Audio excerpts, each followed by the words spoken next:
కర్నూలు జిల్లాలో పాత కక్షలు మళ్లీ బక్కుమన్నాయి. కందనాతి గ్రామంలో రెండు వర్గాల మధ్య జరిగిన ఘర్షణ రక్తపాతానికి దారితీసింది. పాత గొడవలను మనసులో పెట్టుకున్న ఇరు వర్గాలు వేట గొడవలతో దాడులకు దిగారు. ఈ భీకర దాడిలో పరమేష్, వెంకటేష్ అనే ఇద్దరు వ్యక్తులు అక్కడికక్కడే ప్రాణాలు కోల్పోయారు. మరో వ్యక్తి పరిస్థితి అత్యంత విషమంగా ఉండటంతో తక్షణమే ఆసుపత్రికి తరలించి చికిత్స అందిస్తున్నారు.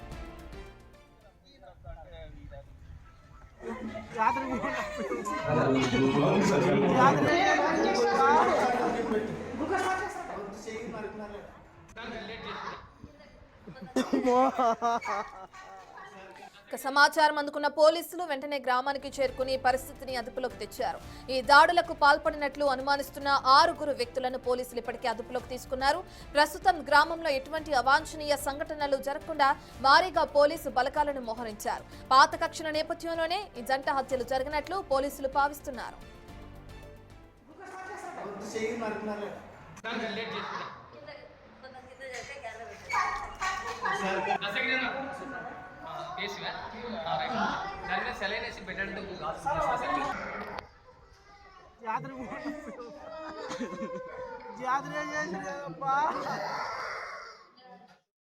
కందనాతి గ్రామంలో మర్డర్ జరిగిందని మాకు ఇన్ఫర్మేషన్ వస్తూనే ఇమీడియట్గా పోలీస్ ఫోర్స్ అంతా ఇక్కడికి వచ్చాము.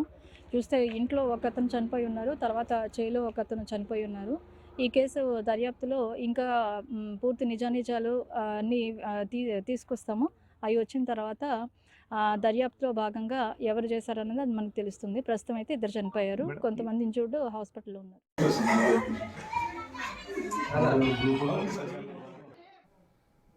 ఈ హత్యలకు సంబంధించిన మోర్ డీటెయిల్స్ అందించడానికి కర్నూలు నుంచి మా ప్రతినిధి శ్రీరామ్ అందుబాటులో ఉన్నారు. శ్రీరామ్, మనం చూస్తున్నాం ఏదైతే పాత కక్షల నేపథ్యంలోనే ఈ దాడులు జరిగినట్లు తెలుస్తుంది. పోలీసుల విచారణలో భాగంగా ఎటువంటి విషయాలు వెలుగులోకి వస్తున్నాయి?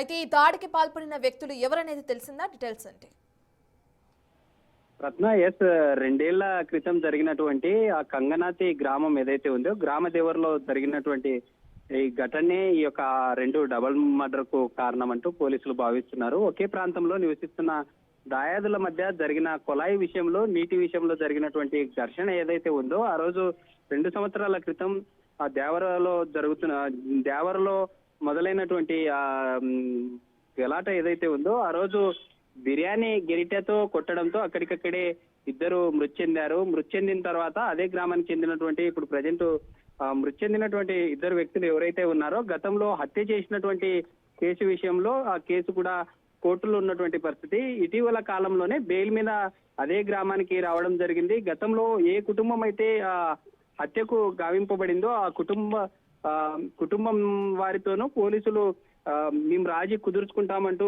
ఇటీవలే చెప్పడంతో గ్రామానికి వారు కూడా వచ్చారు. గ్రామానికి వచ్చిన తర్వాత ఈ రోజు జరిగినటువంటి 2 వ్యక్తులు ఎవరైతే ఉన్నారో ఆ యొక్క 2 వ్యక్తులు వెంకటేష్ కావచ్చు లేదా అక్కడ ఉన్నటువంటి మరో పర్సన్. మొదట వెంకటేష్ తమ పొలం పనులు ముగించుకొని గ్రామీణ ఉపాధి హామీ పని ముగించుకున్న తర్వాత ఇంటికి వచ్చే క్రమంలో అక్కడికక్కడే పొలంలోనే అటాక్ చేసి అక్కడే హతమార్చారు. మరో పర్సన్ అక్కడి నుండి పరారి కావడంతో ఇంట్లో ఉన్నటువంటి ఇంకో బ్రదర్ ని డైరెక్ట్ గా ఇంటికి వెళ్లి తమ భార్య అడ్డుపడడం జరిగింది. అడ్డుపడినప్పటికీ వదలకుండా నేరుగా తమ ఇంట్లోకి చొచ్చుకొని వెళ్లి మర్డర్ చేసినటువంటి పరిస్థితి. ఎందుకంటే గత 2 ఏళ్ల క్రితం ఎవరైతే ప్రత్యర్థులు ఉన్నారో, తమ బంధువులు ఎవరైతే ఉన్నారో 2 సంవత్సరాల క్రితం తమ వారిని చంపిన రోజే శతపం చేశారు. ఖచ్చితంగా రానున్న రోజుల్లో తమ ఫ్యామిలీలో మేము కూడా మర్డర్ చేస్తామంటూ గతంలో శతపం విధించారు. పోలీసులు కూడా దాదాపు ఈ 2 ఇయర్స్ ఏదైతే ఉందో ఇందులో ప్రధానంగా కందనాతి గ్రామంలో గతంలో పికెట్ ఉండేది. పికెట్ ఉండడం ద్వారా గ్రామంలో ఎలాంటి ఘర్షణలు కూడా చోటు చేసుకోలేదు. అయితే ఈ వెంకటేష్ తో పాటు ఈ రోజు మరణించినటువంటి పర్సన్స్ ఎవరైతే ఉన్నారో ఇటీవల కాలంలో బెయిల్ మీద రావడం, బెయిల్ మీద వచ్చిన తర్వాత గతంలో జరిగినటువంటి తగాదా విషయంలో దాదాపు 12 కుటుంబాలు కంగనాతి గ్రామాన్ని వదిలి వేరే చోట మకం మార్చి తమ బంధువుల ఇళ్లలో ఉన్నటువంటి పరిస్థితి. పోలీసులు రాజీ కుదిర్చిన తర్వాత ఈ విధంగా వచ్చారు. వచ్చిన తర్వాత తమ పనుల్లో నిమగ్నమైనటువంటి సమయంలోనే పక్కా పథకం ప్రకారమే ఈ యొక్క డబల్ హత్య చేసినటువంటి ఘటన అయితే కందనాతి గ్రామంలో కలకలం రేపింది.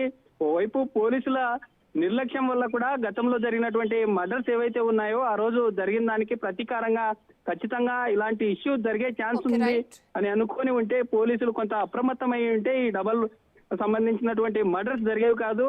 ఇక్కడ ఉండే తమ ఎవరైతే ఆ ప్రత్యర్థుల వైఫ్ కావచ్చు లేదా చిన్న పిల్లలు అయినటువంటి గాయాలను చూస్తే కూడా ఆ గ్రామంలో ఒక్కసారిగా ఉద్రిక్త వాతావరణం చోటు చేసుకుంది. పోలీసులు కూడా పూర్తి స్థాయిలో ఆ గ్రామానికి చేరుకొని పికెట్ నిర్వహిస్తున్నటువంటి పరిస్థితి. ఇప్పటికే ఆ ఘటనలో పాల్పడినటువంటి వ్యక్తులు ఎవరైతే ఉన్నారో పోలీసులు సమీపంలో ఉన్నటువంటి గ్రామ సమీపంలో ఉన్నటువంటి వారందరినీ దాదాపు 6 మందిని అదుపులోకి తీసుకొని విచారిస్తున్నటువంటి పరిస్థితి అయితే ఉంది. అయితే పోలీసులు వారి నుండి ఎలాంటి అంశాలు సేకరించున్నారు, గతంలో తమ ప్రత్యర్థులను తమ కుటుంబ సభ్యులను చంపడం వల్లే ఈ ఘటనకు పాల్పడ్డారా అనే అంశాలైతే ఇంకా తేలవలసింది Ratna. Right, thank you Sriram.